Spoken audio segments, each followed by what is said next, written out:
Manas Shirali, bonjour. Bonjour. Alors vous êtes sociologue, politiste, spécialiste de l'Iran. Vous êtes l'auteur d'un livre, un fenêtre sur l'Iran, Le cri d'un peuple bâillonné, paru en 2021. Alors au cours de ces 20 dernières années, il y a déjà eu de nombreux mouvements de protestation en Iran. En quoi, cette fois-ci, le mouvement est différent ? Il y a plusieurs dimensions qui différencient ce mouvement. D'abord par son ampleur et sa pérennité, ensuite par la solidarité immense que les hommes ont manifestée envers les femmes. Mais la chose la plus étonnante qu'on peut constater dans ce mouvement, c'est sa dimension anti-religieuse.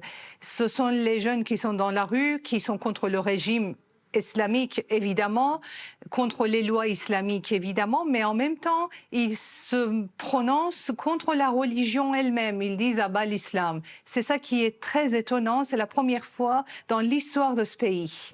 Et on le voit dans toutes les images, toutes ces vidéos qu'on voit sur les réseaux sociaux. Les manifestants sont extrêmement jeunes, parfois 15 ans, 16 ans, de 15 à 20 ans. Et ces jeunes sont soutenus par leurs parents. Oui, ce sont les petits-enfants de la République islamique, ce sont les enfants qui sont nés sous la République islamique, mais leurs parents aussi. Et donc, 2 générations d'enfants de la République islamique, on arrive à cette haine immense que les jeunes d'aujourd'hui ont envers la République islamique. Ils ne veulent plus ce régime qui les méprise, qui les violente et qui réprime leur liberté.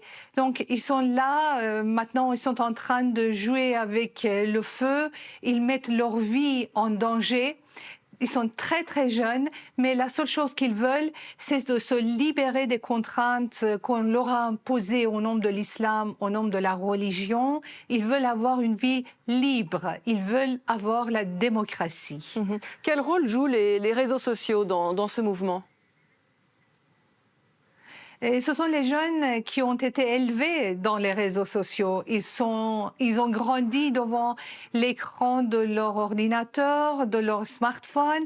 Et donc, ils ont vu comment vivent les jeunes dans les autres pays. Du coup, ils ont intériorisé les valeurs qui sont un peu mondiales, les valeurs des autres jeunes partout dans le monde, la liberté, la joie de vivre. Et ils souffrent parce que dans leur propre pays, cela n'existe pas. Ils n'ont pas un pays libre, ils n'ont pas d'avenir. L'économie du pays est complètement paralysée. Donc ces jeunes, ils n'ont pas d'avenir. Ces jeunes n'arrivent pas à se faire intégrer dans la société est en chaos, est en crise totale, et ils voient qu'ailleurs, la vie est normale, la vie est belle, et ils souffrent d'autant plus qu'ils sont au courant de ce qui se passe dans les autres pays du monde. Du coup, ils veulent vivre comme eux, ils veulent vivre comme les autres jeunes, et c'est tout à fait leur droit. Alors pourquoi maintenant? Qu'est-ce qui a déclenché profondément ce mouvement? Ça faisait très très longtemps que la société iranienne est mécontente. Ça fait très longtemps que les Iraniens ne comprennent pas la diplomatie belliqueuse des dirigeants de leur pays. Et ça fait très longtemps que les ayatollahs sont vraiment détestés des Iraniens, il faut le dire. Ce qui étonne les gens, ce qui étonnait les observateurs qui voyaient la situation iranienne, c'était plutôt le silence de la société. On se demandait comment les Iraniens, qui sont si contre, qui sont si fâchés, qui sont si mécontents de leurs dirigeants, peuvent rester silencieux et ne rien dire. La mort de Mahsa Amini, la jeune fille kurde de 22 ans, a réveillé une rage qui était déjà dans la société.